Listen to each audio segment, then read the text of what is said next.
আর প্রত্যেকটা মানুষকে আমি বিশেষ করে হাত জোড় করে অনুরোধ করছি যে আহলে বায়াত ছাড়া কেউ জান্নাতে দাখিল হবে না, কেউ না। আপনারা আহলে বায়াতের মধ্যে দাখিল হয়ে যান। আপনি যদি মনে করেন আমি কোরআন পড়তে পারি, আমি হাদিস পড়তে পারি, আমি মাওলানা, মুফতি, হাফেজ, কারি, শাইখুল হাদিস, আল্লাহ পাকের কাছে এই বিচার হবে না। আল্লাহ পাকের বিচার হবে তোমার অন্তর। অন্তর আল্লাহ জেকেরে জারি আছে কিনা, তুমি আহলে বায়াতের মধ্যে এসেছো কিনা, আমার রাসূল পাক সাল্লাল্লাহু আলাইহি ওয়াসাল্লামের সুন্নাত যে আহলে বায়াত তার মধ্যে তুমি দাখিল হয়েছো কিনা। যদি দাখিল হয়ে থাকো তাহলে তুমি মুক্তির আশা রাখতে পারো, আর যদি দাখিল না হয় তাহলে তুমি মুক্তির আশা তুমি পাবে না। কিন্তু উপস্থিত সুধী মণ্ডলী, আজকেরকার আলোচনা থাকবে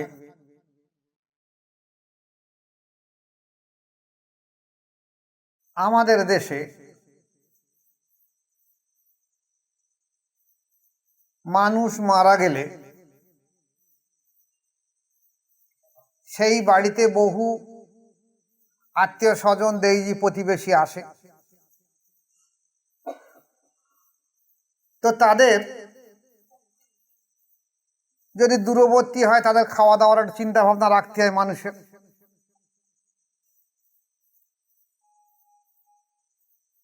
তা আমাদের এলাকার দিকে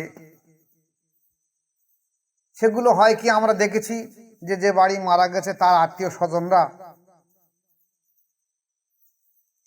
কখনো কেউ পয়সা তুলে নেয়, কখনো কেউ চাল দিল, কেউ ডাল দিল, কেউ আলু দিল, এদিক সেদিক করে কোনো মতে কিছু রান্না বান্না করে যাতে বাইরের মেহমানরা যেন অভুক্ত না থেকে বাড়ি যায়, খাবার ব্যবস্থা করে দেয়। আবার আমি উত্তরবঙ্গের দিকে দেখেছি, সেখানে আবার মৃত ব্যক্তি, কোনো ব্যক্তি ইন্তেকাল করলে তার বাড়ি দেখা যাচ্ছে একটা গরু জবাই করে গোশতের ব্যবস্থা হয়, এবং সেই সঙ্গে যত মেহমান আছে খাওয়া দাওয়ার ব্যবস্থা হয়। সেটা বাড়িওয়ালার তরফ থেকে হয়। তাহলে আমাদের এই দেশে দেখি দু জায়গায় দেখি দু রকম মতামত চলছে। তাহলে আমরা কোন মতামতটা মানব?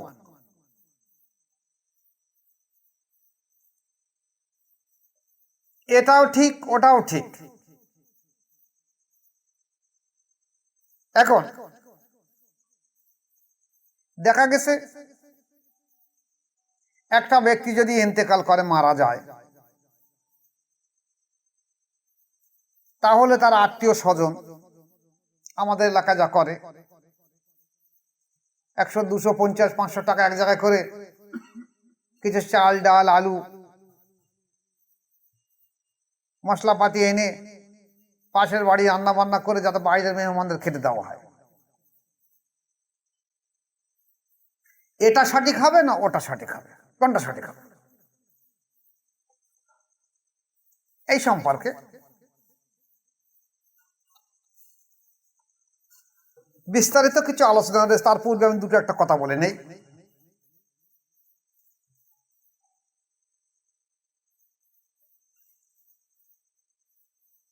হাদিসে সে হযরত সাঈদ ইবনে উবাদা রাদিয়াল্লাহু তাআলা আনহু বলেন যে, ইয়া রাসূলুল্লাহ, সাঈদের মা, অর্থাৎ সে বলছে আমার মা ইন্তেকাল করেছে, তার জন্য, আমার মার জন্য কোন সাদকা সব থেকে উত্তম, কোন জিনিসটা দান করলে আমার পক্ষে উত্তম হয়, ভালো হয় আমার মার জন্য? রাসূল পাক সাল্লাল্লাহু আলাইহি ওয়াসাল্লাম বলেন, তুমি পানির ব্যবস্থা করো, কারণ সেখানে তো পাহাড়ি এলাকা, মরুভূমি এলাকা, ওই এলাকার পানির টান বেশি, পানির ব্যবস্থা করে দাও। তারপর তারা কি করলো, বাতরা নামক একটা কূপ খনন করে বলে, নে আমার মায়ের জন্য এটা উৎসর্গ করে দান করে দিন, সবাই পান করতে পারে।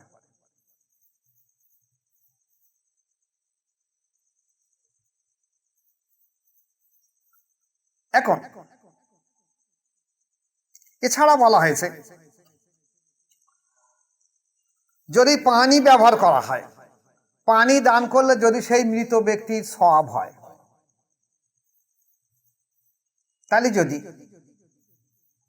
মৃত ব্যক্তিকে বাড়িওয়ালার তরফ থেকে, যেমন বাড়িওয়ালার তরফ থেকে তার সন্তান একটা কূপ খনন করে সাদগা করে দিয়েছে যে ওই পানি যতদিন থাকবে, কুয়া যতদিন থাকবে, এই পানি পান করবে মানুষ, ততদিন পর্যন্ত সওয়াব ওই ব্যক্তির আমল নামে আসবে। তাহলে একটা মানুষ যদি মারা যাবার পরে মানুষের কিছু মেহমানদারি করে, খানার ব্যবস্থা করে, তাহলে তার সে দানটা কি কবুল হবে না হবে না? তাহলে যদি পানিতে যদি সওয়াব হয়, তাহলে খানা দিলে আরো সওয়াব হবে।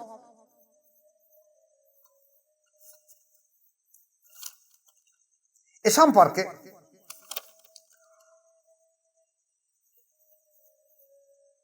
একটা হাদিস এসেছে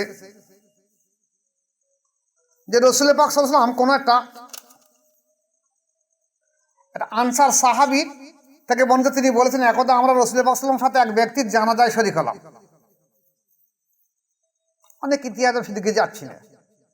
জানাজা বাদ একজন ব্যক্তি আহ্বান করলেন যে দেখো, যারা বিদেশি মেহমান আছো, খানার ব্যবস্থা আছে বাড়িওয়ালার তরফ থেকে, আপনারা আসুন। বাড়িওয়ালার তরফ থেকে। তো সেখানে সাহাবারা এমনকি রাসূল পাক সাল্লাল্লাহু আলাইহি ওয়াসাল্লাম গেলেন খেতে। সাহাবারা দেখছেন হুজুর খাচ্ছেন, কিন্তু একটা বকরি জবাই করেছে, সে বকরির গোস্ত আল্লাহ রাসূল সাল্লাল্লাহু আলাইহি ওয়াসাল্লাম গালে দিয়ে চিবাচ্ছেন, কিন্তু ঢোক মারছে না। সাহাবারা তাকিয়ে দেখছেন কি ব্যাপার। তখন উনি বললেন বাড়িওয়ালাকে যে এ বকরিটা কোথা থেকে এনেছো? বলছে হুজুর, আমি বাজারে লোক পাঠিয়েছিলাম, কিন্তু বাজারে বকরি পাওয়া যায়নি।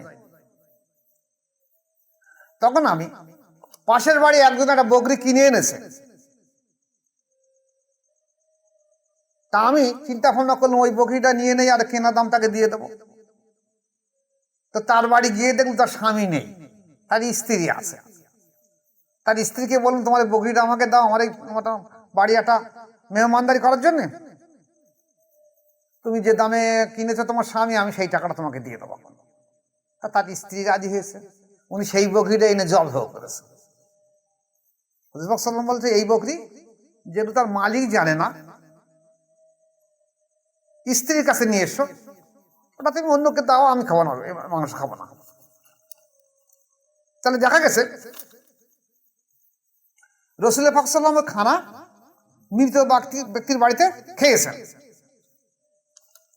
এই হাদিস দ্বারা সরাসরি প্রমাণিত হয় যে স্বয়ং রাসূল পাক সাল্লাল্লাহু আলাইহি ওয়াসাল্লাম নিজেই মৃত ব্যক্তির আহলে বর্গের নিকট থেকে খাবার গ্রহণ করেছেন, এবং সাহাবীরা সহ লোকেরা উহা খাবার গ্রহণ করেছেন। এতে রাসূল পাক সাল্লাল্লাহু আলাইহি ওয়াসাল্লাম নিষেধ করেননি। এই হাদিস দ্বারা প্রমাণিত হয় যে মৃত ব্যক্তির বাড়িতে জিয়াফতের দাওয়াত গ্রহণ করা রাসূল পাক সাল্লাল্লাহু আলাইহি ওয়াসাল্লামের সুন্নত, এবং ওই জিয়াফতে খাবার গ্রহণ করা আল্লাহ রাসূল পাক সাল্লাল্লাহু আলাইহি ওয়াসাল্লাম ও সাহাবায়ে কেরামের সুন্নত।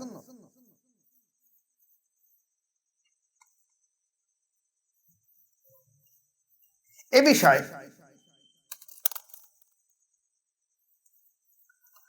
হযরত সুফিয়ান সাউরি রাহমাতুল্লাহ আলাইহি তিনি বলেছেন যে তাবি হযরত তাউস রাহমাতুল্লাহ আলাইহি বলেছেন নিশ্চয়ই মৃত ব্যক্তি দাফনের পর 7 দিন মুসিবতে থাকে, সুতরাং সাহাবায়ে কেরাম রাদিয়াল্লাহু আনহু এই 7 দিন মৃতদের জন্য লোকদের খাওয়ানো উত্তম মনে করতেন।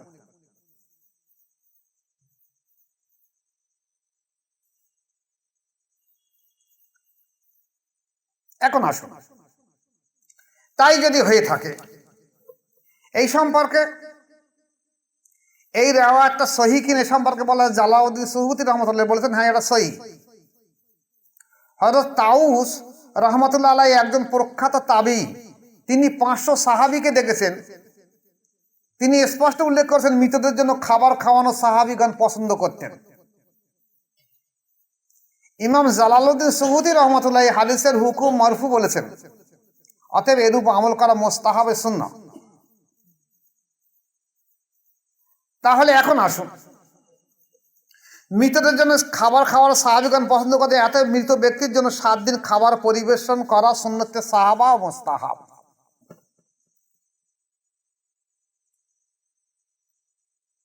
এখন আসুন, প্রচলিত এটা তো হয়ে আসে আমাদের, কিন্তু দেবে কারা, এইটা একটা প্রশ্ন আসছে। আমাদের দেশে, আমাদের এলাকায় দেখা যাচ্ছে সবাই মিলে চাঁদা মাসাদা করে খাদ্যের ব্যবস্থা করা হয়। এটা করা হয় এই কারণে যে যেহেতু মৌদ বাড়ি, তার একটা শোকের জায়গায় রয়েছে, তা আমরা সবাই চাঁদা মাসাদা করে দেই।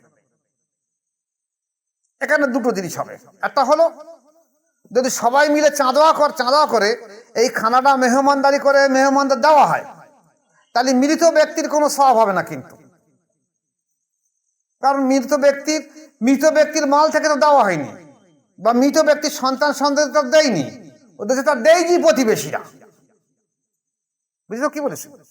যদি মৃত ব্যক্তির ফ্যামিলি থেকে দিত, যে ভাই আমার তো শোকের সময় আমার মা মারা গেছে, কি বাপ মারা গেছে, কি আমার আত্মীয় মারা গেছে, তা আমি এইগুলো দিচ্ছি, চাল ডাল আলু দিচ্ছি, তোমরা একটু মেহমানদেরকে রান্না বান্না করে আমার আত্মীয় স্বজন যারা মেহমানদের আসছে তাদেরকে একটু খাওয়ার ব্যবস্থা করে দাও। তাহলে এটা বাড়িওয়ালার তরফ থেকে বলি, এই খানার সওয়াব ওই মৃত ব্যক্তি পেত এবং মৃত ব্যক্তির বাড়িটা পেত। আমাকে তো ভালো করে খেয়াল করবে, তোমার না বুঝতে উল্টো হয়ে যায়, ফল উল্টো বুঝে ফেলে দেবে। কিন্তু যদি ওই দেইজি প্রতিবেশীরা করে, তো ওরা যে মেহমানদারি করেছে মানুষের জন্য, তাদের সওয়াব ওরা পাবে, এই ব্যক্তি আর পাচ্ছে না। তাই এই ব্যক্তি যখন প্রয়োজন রয়েছে, যেহেতু সে দুনিয়া থেকে পর্দা নিয়েছে, তার সওয়াবের দরকার,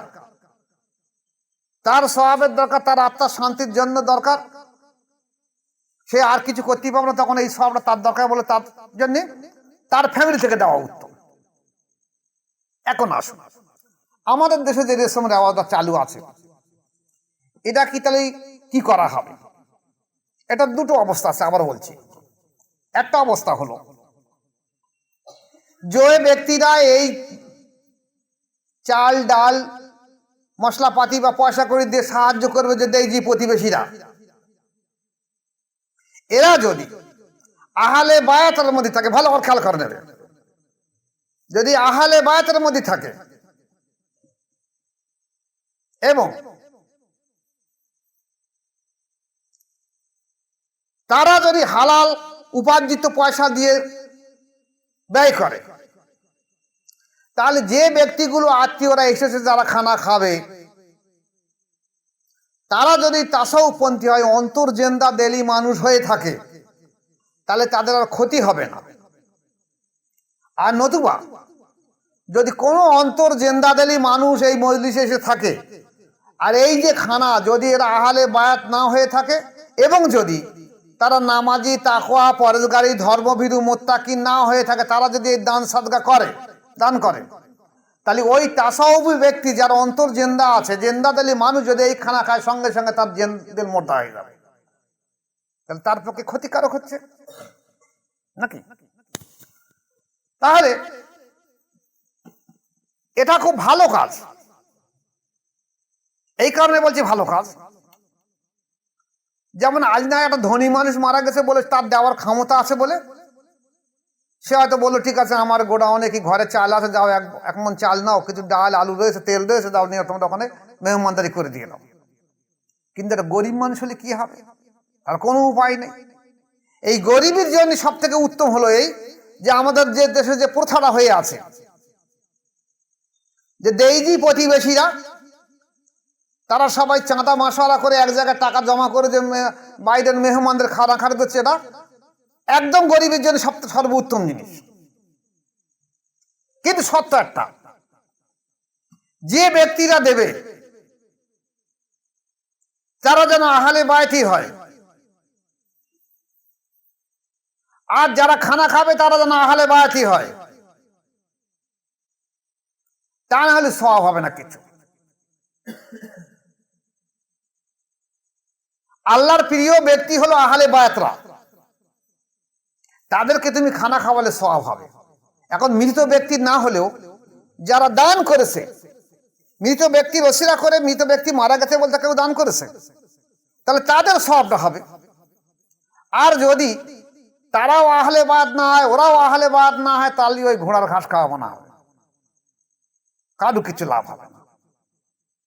সামাজিক একটা প্রথা ভালোভাবে বেঁচে যাবে, যে বাইরের মানুষগুলো এসেছে, কি খাওয়া দাওয়া করবে না খাবে তার ঠিক নেই, কোথায় খাবে, দোকানপাটা তো নেই, তার ঠিক নেই, তা বাবা দুটো খাওয়ার ব্যবস্থা করে দিয়ে দাও। যদি আহলে বায়াতপন্থী কোনো ব্যক্তি থাকে এই মেহমানদের তালিকায়, তাহলে তারা কি করবে, তদন্ত সাপেক্ষ দেখে নেবে যে যারা এই দানটা করেছে, টাকা পয়সা দিয়েছে, এরা আহলে বায়াতের কিনা। যদি না হয় তা খানা খাবে না। আর যদি হয়, সবাই যদি আহলে বায়াতের মধ্যে হয়ে থাকে, তাকওয়া পরহেজগারী ধর্মভীরু, তাদের আয় আলা হালাল হয়ে থাকে, তাহলে সেখানে আহলে বায়াতের ব্যক্তি খেতে পারবে অথবা খাবে না। এটা আমার হুকুম। আর এখানে মুখ্য উদ্দেশ্য হলো যে সবাইকে আহলে বায়াতের মধ্যে দাখিল হতে হবে। এইবার আসো, যে ব্যক্তি ইন্তেকাল করেছে সে যদি আহলে বায়াতের না হয়, তাহলে তার কি হবে? তার জন্য আর কিচ্ছু হবে না। সে ওই চাঁদা মাটার করে যা পারে করিগুলিকে মাথা ঘামাবে না। বিশেষ করে আমার মুরিদ যারা, বা যারা আহলে বায়াতের মধ্যে দাখিল হয়েছে, যে তরিকায় হোক, কাদরিয়া হোক, চিশতিয়া হোক, নকশবন্দি হোক, মুজদ্দিদিয়া হোক, এবং সেই তরিকার মধ্যে সে তাকওয়া পরহেজগারি মেনে খাওয়া দাওয়া করছে, এই মুরিদদের, এই আহলে বায়াতদের আমি অনুরোধ করছি যে আপনারা অন্তত ওসিয়াত করে যাবেন, নসিহাত করে যাবেন যে আমার মৃত্যুর পরে যদি আমি মারা যাই, তাহলে আমার ফ্যামিলি থেকে যেন চাল ডাল আলু কিছু ন্যূনতম জিনিসগুলো যেন দেওয়া হয়।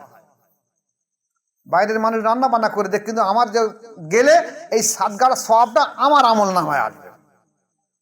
যেহেতু আমি family, head of the family, আমার মালামাল সওয়াবটা আমার আসবে। আর যারা খানা খাবে তাদেরকে অনুরোধ করব তারা যেন আহলে বায়াতপন্থী হয়। আর প্রত্যেকটা মানুষকে আমি বিশেষ করে হাত জোড় করে অনুরোধ করছি যে আহলে বায়াত ছাড়া কেউ জান্নাতে দাখিল হবে না, কেউ না। আপনারা আহলে বায়াতের মধ্যে দাখিল হয়ে যান। আপনি যদি মনে করেন আমি কোরআন পড়তে পারি, আমি হাদিস পড়তে পারি, আমি মাওলানা, মুফতি, হাফেজ, কারি, শাইখুল হাদিস, আল্লাহ পাকের কাছে এই বিচার হবে না। আল্লাহ পাকের বিচার হবে তোমার অন্তর। অন্তর আল্লাহ জিকিরে জারি আছে কিনা, তুমি আহলে বায়াতের মধ্যে এসেছো কিনা, আমার রাসূল পাক সাল্লাল্লাহু আলাইহি ওয়াসাল্লামের সুন্নাত যে আহলে বায়াত, তার মধ্যে তুমি দাখিল হয়েছো কিনা। যদি দাখিল হয়ে থাকো তাহলে তুমি মুক্তির আশা রাখতে পারো, আর যদি দাখিল না হয় তাহলে তুমি মুক্তির আশা তুমি পাবে না। কিন্তু তুমি যত বড় হাদিস বিশারদ হও, কোরআন বিশারদ হও, হাফেজ হও, কারি হও, মাওলানা, মুফতি যাই হও কেনা, মুক্তি পাবে না। কিন্তু এটা গেল একটা সাইড। আর একটা সাইড হলো যে উত্তরবঙ্গের দিকে যেগুলো আছে, তারা দেখা যাচ্ছে যে ওরা মৃত্যুর পরে সেই বাড়িওয়ালার তরফ থেকে দেখা যাচ্ছে, আমি নিজে গিয়ে এক জায়গায় গিয়ে দেখেছি যে তারা গরু জবে করে কিংবা ছাগল জবে করে মেহমানদারি করে নাকি, উত্তরবঙ্গের দিকে করে।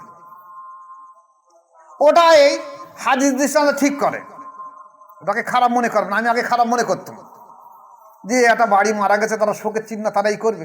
তারা তো করছে না, তারা দিচ্ছে যে এই যে ব্যক্তি মারা গেছে এ তার আর কিছু নিয়ে যাবে না,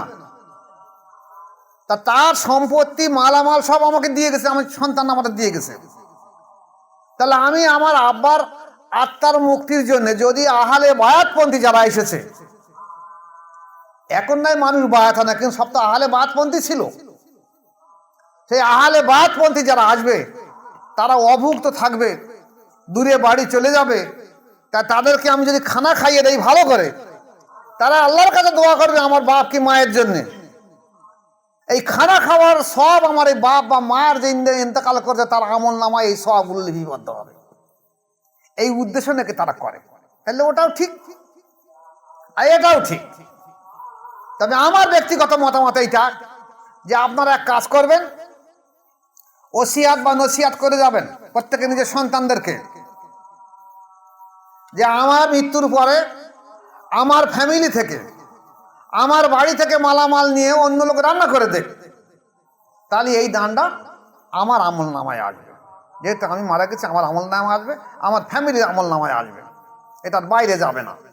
আর যদি আমি ইন্তেকাল করেছি, আমার ইন্তেকালের খবর শুনে মানুষ এসেছে, অনেকে আহলে বায়াতপন্থী এসেছে, সেই চাঁদা মশলা করে টাকা পয়সা দিয়ে খানা একদম রান্না করবে, আর সে তাই খাওয়ার পর তার কল যদি বন্ধ হয়ে যায়, তাহলে আমার মৃত্যু এটি এসে তার কল বন্ধ হয়ে যাওয়া মানে বিরাট ক্ষতিকারক, আমার আফসোস হবে যে আমার মৃত্যুর সময়, মৃত্যুর পরে তারা জানাজা উদ্দেশ্যে এসে, ভালোর জন্য এসে, আমার জন্য দোয়া করতে এসে, তা আমার জন্য দোয়া করতে এসে আমার এখানে খানা খেয়ে তার কল বন্ধ হয়ে গেছে, মৃত কল, তার জীবিত কল বন্ধ হয়ে গেছে। এটা বড় আফসোসের জিনিস হবে। তাই যারা যেখানে টাকা পয়সা কালেকশন করে তারা যেন চেষ্টা করে যে আহলে বায়াত ছাড়া যেন টাকা পয়সা না নেয়, আর আহলে বায়াত ছাড়া খানা দান না খাটতে। এবার যদি বলেন আহলে বায়াত পন্থী না, তার তো কোনো দলিল নেই, সে খাতে পারে, ওরা দিতে পারে, ওরা খেতে পারে, অসুবিধা কিছু নেই। তাছাড়াও পন্থী যাদের অন্তর শুদ্ধ সুস্থ আছে, যদি সে জেনে বুঝে দেখবে যে এখন খাবার মতন হয়তো খাবে না, খাবার মতন না হয় তাহলে খাবে না। হয়েছে? তাহলে মূল নির্দেশটা কি হলো? যে মৃত ব্যক্তি বাড়িতে যদি রান্না বান্না করে মেহমানদারি করা হয়, এটা রাসূলুল্লাহ সাল্লাল্লাহু আলাইহি ওয়াসাল্লাম সুন্নত বা মুস্তাহাব, ভালো কাজ, মৃত ব্যক্তির জন্য ভালো কাজ আল্লাহ রাসূল করেছেন, সাহাবারা করেছেন, আমরাও করতে পারি সেইভাবে। আমরা করি, তাহলে ঘুর পথে করি। আজ থেকে এই নীতি শিক্ষা নিয়ে আমরা চেষ্টা করব যে আমরা এই মোতাবেক চলার জন্য। এই প্রসঙ্গে আর একটা কথা আপনাদের সামনে বলে দিয়ে দিই, যেটা একটা বড় জানা বোঝার জিনিস, যে আমাদের দেশে আমরা ছোটবেলায় দেখেছি একটা মানুষ যখন মারা যাবার সময় হচ্ছে, মৃত্যুর শেষ পর্যায়ে, মৃত্যুর শেষ পর্যায়ে মানুষ বোঝা যায় দম আটকে যাচ্ছে, নিঃশ্বাস পাতলা পাতলা নিচ্ছে, তখন বলে এই ব্যক্তি মৃত্যুর শেষ পর্যায়ে, এর পাশে দাঁড়িয়ে একটু কলেমায়ে তাইয়্যিব, কলেমায়ে শাহাদাত পাঠ করানো হোক, এবং মৃত্যুর যে কষ্ট, সেই কষ্ট থেকে বাঁচার জন্য তার পাশে সূরা ইয়াসিন পাঠ করার কথা বলা হয়েছে। সূরা ইয়াসিন পাঠ করলে মৃত্যুর আযাবটা একটু আসান হয়ে থাকে। দীর্ঘদিন ধরে এই রেশম আওয়াজ চলে আসছে। এখন আবার দেখছি আলেম ওলামারা ওয়াজের মজলিসে বলছে যে মৃত ব্যক্তির পাশে কোরআন তেলাওয়াত করা যাবে না।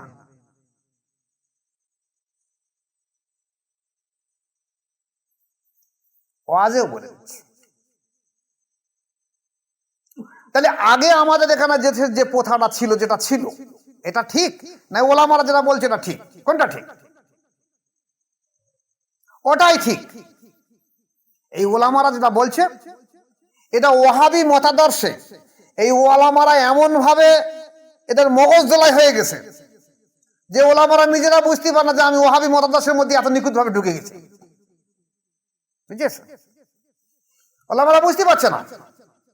সে বলছে আমি তো সুন্নি জামাত, আমি তো সুন্নি দল তৈরি করি, আমি আহলে সুন্নাত দল তৈরি করি, কিন্তু মতাদর্শে এত নিখুঁত ভাবে ওয়াহাবিদের মধ্যে ঢুকে গেছে সে নিজেই বুঝতে পারছে না। যার জন্য তারা বলছে, অনেকে ওলামা এমন কথা বলছে যে দেখো তুমি যে আমল করে গেছো সেটা তোমার যথেষ্ট, আর তোমার মৃত্যুর পরে তোমার পাশে যদি কেউ কোরআন তেলাওয়াত করে, তোমার যদি কলেমা খানি করে, তোমার যদি দোয়া খায়ের করে, তোমার কোনো কল্যাণ হবে না। কোথায় পেয়েছে এরা এসব? নিখুঁত ভাবে ওয়াহাবি মতাদর্শে ঢুকে গেছে। এর থেকে আমরা বাঁচবো কিভাবে?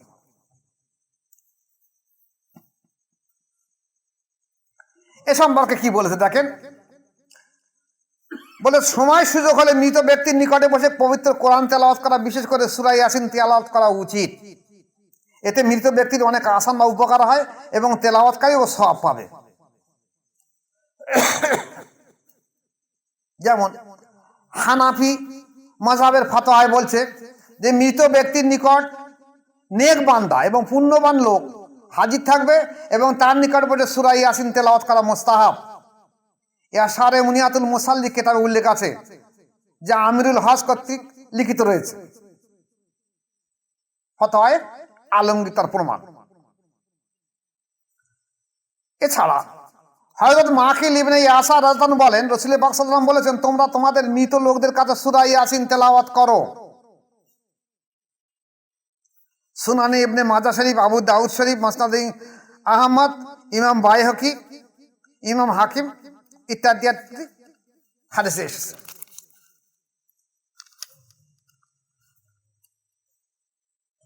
এখন আমরা তাহলে কি করব? এ সম্পর্কে আরেকটা আলোচনা করে দেই যে হযরত মাকিল ইবনে ইয়াসার রাদিয়াল্লাহু বলেন, নিশ্চয়ই রাসূলুল্লাহ সাল্লাল্লাহু আলাইহি ওয়াসাল্লাম বলেছেন যে সূরা ইয়াসিন তেলাওয়াত করবে, যে সূরা ইয়াসিন তেলাওয়াত করবে আল্লাহ তার চেহারা উজ্জ্বল করবে আর তার অতীতের সকল গুনাহ মাফ করবেন। তোমরা সূরা ইয়াসিন মৃতের কাছে তেলাওয়াত করো। ইমাম বাইহকি, হাদিস নম্বর 2231। ইমাম মোল্লা আলী মেরকাত সারে মেশকাত, পঞ্চম খণ্ড 64 পৃষ্ঠা। এছাড়া মেশকাত শরীফ হাদিস নম্বর 2178।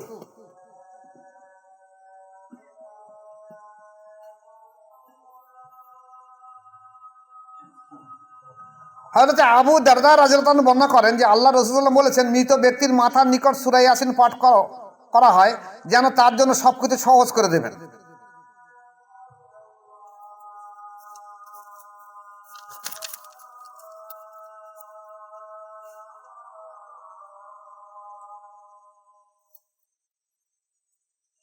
তাহলে এখানে দেখা যাচ্ছে যে মৃত ব্যক্তির কাছে কোরআন তেলাওয়াত করা আল্লাহ রাসূল সাল্লাল্লাহু আলাইহি ওয়াসাল্লামের হুকুম। হযরত মাকিল ইবনে ইয়াসার রাদিয়াল্লাহু হতে বর্ণিত, নিশ্চয়ই আল্লাহ রাসূল বলেছেন এমনইভাবে সূরা ইয়াসিন বলেছেন যে এমনইভাবে সূরা ইয়াসিন হলো কোরআনের কল্প। আখিরাতে ধার প্রান্তরে এসে বান্দার কাছে ইয়া পাঠ করা হয় একমাত্র আল্লাহর ক্ষমা লাভের আশায়, যেন তার পূর্বের সকল গুনাহ আল্লাহ পাক ক্ষমা করে দেন। তোমরা মৃত ব্যক্তির কাছে সূরা ইয়াসিন পাঠ করো। মুসনাদে আহমদ, ইমাম নাসাই শরীফ। অতএব মৃত ব্যক্তির কাছে পবিত্র কোরআন তথা সূরা ইয়াসিন তেলাওয়াত করা সুন্নাহ সমর্থিত ও মুস্তাহাব, যা একাধিক রিওয়ায়াত দ্বারা প্রমাণিত। এ সম্পর্কে আব্বাস ইবনে মুহাম্মদ বলেন, আমি ইমাম ইয়াহইয়া ইবনে মাইন রাহমাতুল্লাহকে কবরের কাছে কোরআন পাঠ সম্পর্কে জিজ্ঞাসা করেছি। তিনি বলেন, আমার কাছে মুবাশশির ইবনে ইসমাইল হালাবি হাদিস বর্ণনা করেন। তিনি আব্দুর রহমান ইবনে আলা ইবনে লাজলাজ রাহমাতুল্লাহ আলাইহি হতে, তিনি তার পিতা হইতে বর্ণনা করেন, তিনি তার সন্তানদেরকে বলতেন, তোমরা আমার মৃত্যুর পরে মাতার কাছে কোরআন পাঠ করবে, সূরা বাকারার প্রথম এবং শেষ অংশ পড়বে। নিশ্চয়ই আমি হযরত ওমর রাদিয়াল্লাহু আনহুকে দেখেছি এরূপ করা তিনি পছন্দ করতেন।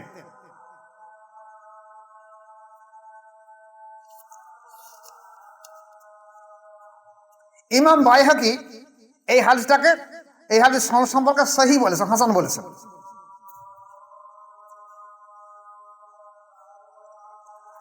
এছাড়া আব্দুর রহমান ইবনে আলা ইবনে লাজলাজের পিতা আলা ইবনে লাল্লাজ একজন বিশ্বস্ত তাবী।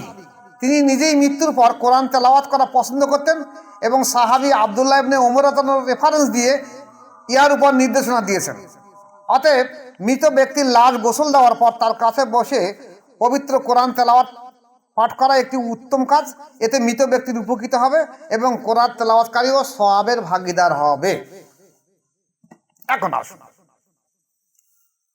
আমাদের দেশে এই ওয়াহাবি মতাদর্শ এত নিখুঁতভাবে গ্রাস করেছে মানুষ বুঝতে পারেনি। প্রথমে মানুষের কাছে বলা হলো, দেখো মৃত ব্যক্তির কাছে কোরআন তেলাওয়াত করো না, কারণ সে হয়তো নাপাক অবস্থা আছে। আগে পাক সাফ হোক, তারপর কোরআন তেলাওয়াত করো। এমনও অনেকে বলে যে মৃত ব্যক্তির কাছে কোরআন তেলাওয়াত করলে তার কষ্ট হবে, তার কাছে কান্নাকাটি করছে, তার সন্তান, তার স্ত্রী, তার মা, তার বাপ, তার আত্মীয় স্বজন কান্নাকাটি করছে। এই কান্নাকাটি করার নিষেধ সেটা কিছু বলছে না, বন্ধু সেখানে যদি কোরআন তেলাওয়াত করে তাহলে অনেকে দেখা যাবে যারা কান্নাকাটি করে তাদেরকে সরিয়ে নিয়ে যায়, এখানে কোরআন পড়ছে, তারা এখানে সরে যাও, দূরে সরে যাও, হয়তো দুদিকে কান্নাকাটা করে। তাহলে প্রথমে নিখুঁত ভাবে কথা বলেছে, দেখো মৃত ব্যক্তি এখনো নাপাক অবস্থা আছে, তার ঠিক নেই, ওখানে বসে কোরআন তেলাওয়াত করো না। ঠিক আছে, এখন পাশে বসে করো। কিন্তু তাকে গোসল দেওয়ার পর তার পাশে বসে কোরআন তেলাওয়াত করো, এটা তো হযরত ওমর রাদিয়াল্লাহু আনহু বলছেন, করার কথা বলেছেন, আমার থেকে রেফারেন্স আছে। তাহলে যদি এই কোরআন তেলাওয়াত করা হয় তাহলে দেখা যাবে তার পাশে আর কান্নার মতন অবস্থা থাকবে না, মানুষ এমনি সরে যাবে। অনেকে বলবে যে কোরআন তেলাওয়াত করছে এখানে কান্না কাটা করে নিয়ে ওর রাজা হবে, ওর কষ্ট হবে, বরঞ্চ কোরআন তেলাওয়াত করলে সওয়াব হবে এবং সেখানে রহমতের ফেরেশতারা আসবে। এইবার আসুন, এই কোরআন তেলাওয়াত করলে অনেক ওলামা এমন কথা বলছে, আমার কাছে এদিনই আমার কিছু মহিলা মুরিদ এসে বলছে আমাদের দোকানে একটা বড় বিশ্বস্ত সুন্নি জামাতের হাফেজ সাহেব এসেছে, এটা তিনি বলেছেন যে ব্যক্তি যা আমল করে নিয়ে গেছে সেটা তার যথেষ্ট, এরপরে আর তাকে পাশে যদি কোরআন তেলাওয়াত করা হয়, তার সওয়াব রেসানি করা হয়, তার মাজার জিয়ারত করা হয়, কবর জিয়ারত করা হয়, তার কোনো কল্যাণ হবে না, কারণ সে নিজে কিছু করেনি, এখন তোমরা করে দিলে হবে। ঠিক এইরকম ভাষার কথা বলেছে। আমাকে বলছে কথাটা কি রকম হবে, আমি সে ভুল বলেছি। আসলে সে নিজে বলছে আমি সুন্নি জামাত, আমি আহলে সুন্নাত ওয়াল জামাতের কর্ণধার, কিন্তু এই কথা বলছে কেন? বলছি এই কারণে আমি যে কথা আগেই বলেছি যে মাছ সোনায় আছে, বড় মাছের কাজ হলো ছোট মাছগুলোকে গ্রাস করে খেয়ে নাও, বড় জামাতের কাজ হলো ছোট জামাতগুলোকে গ্রাস করে খেয়ে নেবে, বড় দলের কাজ হলো ছোট দলগুলোকে শেষ করে দিয়ে দেবে। তেমনি ওহাবি মতাদর্শ এত বেশি পরিমাণ ব্যাপক বিস্তার লাভ করেছে, তাদের এই পত্র পত্রিকা, কেতাব, আলোচনা, মসজিদের ইমাম সাহেব, ওয়াইজিন এত বেশি পরিমাণ হয়ে গেছে যে সাধারণ মানুষ এই মতাদর্শে দাঁড়িয়ে গেছে, এমন সুন্নি জামাতের আলেমরাও এর থেকে আর বার হতে পারছে না। তাই তারাও বাধ্য হয়ে সেই কথা বলতে চাচ্ছে যে মৃত ব্যক্তির কাছে কোরআন তেলাওয়াত করা যাবে না। মৃত ব্যক্তি, যে ব্যক্তি মারা গেছে,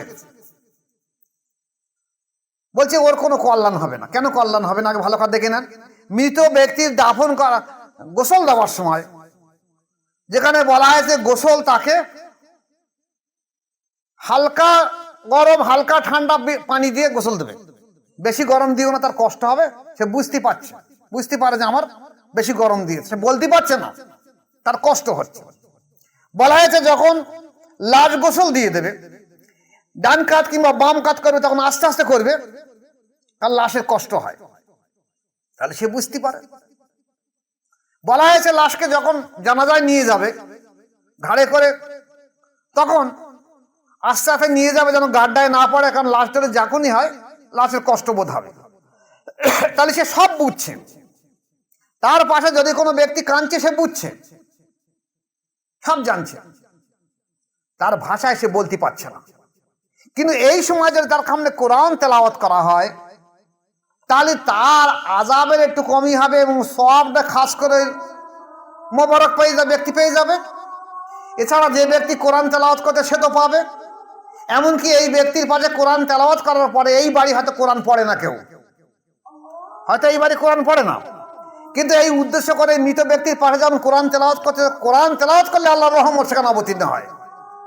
তাহলে এই ব্যক্তির বাড়িতে তো কিছু সময় আল্লাহর রহমত আসছে, অতএব এটা বন্ধ করার কোনো প্রয়োজন নেই। তাই আপনারা চেষ্টা করবেন যে মৃত ব্যক্তি মারা যাবার পরে, মারা যাবার সময় তার পাশে কলেমায়ে তৈয়ব এবং কলেমা শাহাদাত তাকে শোনাবেন কানে। সে যদি না পড়ে বারবার শোনাবেন। সে যদি শুনে শুনে মনে মনে ধ্যান করে তার জন্য যথেষ্ট। আর পাশে সূরা ইয়াসিন যদি কেউ জানা থাকে সে পাঠ করবে, তার মৃত্যুর আযাবটা একটু কষ্ট কম হবে।